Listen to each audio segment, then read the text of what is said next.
वर्तमान में यही हो रहा है। वर्तमान सत्ता को ये बखूबी मालूम है कि धर्म का प्रयोग कैसे करना है। उसने धर्म के ठेकेदारों को पकड़ा, धर्म के सौदागरों को पकड़ा, अलग अलग मठों को पकड़ा और इनका प्रयोग जो है, जो गोदी मीडिया है उसके माध्यम से कर डाला। और राजनीति और राजनीतिक सत्ता प्राप्ति का ऐसा शानदार और जानदार माध्यम बन गया कि राजनीति ने और धर्म ने मिलकर, या कहें धर्म ने राजनीति के साथ मिलकर आम जनता को इस प्रकार समझा दिया और बता दिया और दिखा दिया कि ये जो वर्तमान सत्ता है यही आपकी रक्षक है, यही धर्म की रक्षा करने वाली है, इसके पीछे खड़ा होने में ही देश हित है। राष्ट्रवाद का प्रयोग धार्मिक तड़के के साथ वर्तमान सत्ता ने कर डाला। यही सवाल बनता है, आपको क्या मिला? उन्माद, उन्माद से क्या मिला? बेरोजगारी, बेरोजगारी से क्या मिला? भुखमरी।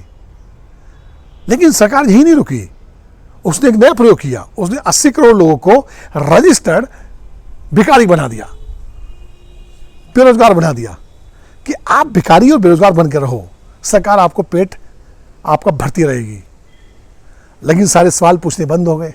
80 करोड़ लोग सरकार के साथ खड़े हो गए और धर्म आपको लगातार ये दिखाता रहा, बताता रहा कि ये तो अवतरित अवतार है। राजनीतिक सत्ता को या राजनीतिक नेताओं को भ्रम होने लगा। बहुत सारे लोग तो इन नेताओं को ब्रह्मा का अवतार कहने लगे, कोई विष्णु का अवतार कहने लगा, कोई इंद्र का अवतार कहने लगा, कोई शिव का अवतार कहने लगा। अमूल मान ही लिया है, लेकिन इसके पीछे छुपी सामंती सोच ने लोगों को गरीबी की ओर धकेल दिया। अब जब जनता ने देखा कि वो आसपास अपने कि उनको क्या मिल रहा या किस प्रकार से मिला है, तो पैरों के नीचे की धरती उनकी हिलती नजर आई और फिर सवाल पूछने शुरू हुए।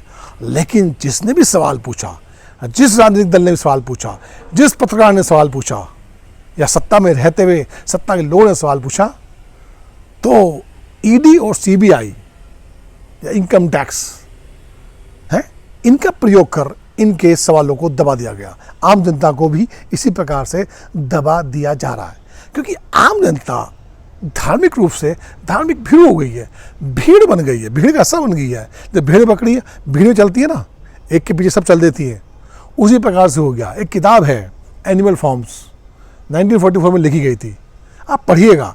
वो किताब आज की वर्तमान राजनीतिक व्यवस्था का बखूबी बखान करती है। उसको तो नहीं मालूम था लेखक को कि आज वर्तमान में क्या होगा या उस समय क्या हो रहा था, उसने उसके अनुरूप लिखा था। लेकिन आज यही हो रहा है, नया इतिहास लिखा जा रहा है, नए प्रयोग किए जा रहे हैं, नित्य नई परंपराएं इजाद की जा रही है। झूठ को प्रमुख हथियार बनाया जा रहा है, झूठ सीना खोल के बोला जा रहा है और ठोक के बोला जा रहा है, और वर्तमान सत्ता उस पर तालियां बजवा रही है। और ये गोदी मीडिया है ना, जो आपको पथ प्रदर्शक बन रही है, नित्य नए प्रयोग करके आपको दिग्भ्रमित कर रही है, कंफ्यूज कर रही है। अरे कंफ्यूज आ गए हैं भाई लोग, और बता रही है मोदी नहीं तो कौन, राहुल गांधी। झूठ सत्य की लड़ाई में झूठ सब पे हावी है, लेकिन विजय जो है सत्य की ही होती है, ये समझना होगा। बहुत सारे सवाल हैं जो आपको सत्ता से करने होंगे, लेकिन सत्ता ने बेरोजगारी, शिक्षा, व्यवसाय, उद्योग धंधे, स्वास्थ्य, इन सब का मजाक बना के रख दिया है, और आप खुद मजाक बनते जा रहे हैं। आप लोन ले रहे हैं, लोन महंगा होता जा रहा है, विदेशी कर्ज बढ़ता जा रहा है, रुपया डॉलर के मुकाबले गिरता गिरता गिरता गिरता 82 रुपये के लगभग पहुंच रहा है। महंगाई चरम सीमा पर है, लेकिन धर्म की आड़ में हम इतने मदहोश मशगूल हो गए हैं कि ये सब हमको दिखाई नहीं दे रहा है।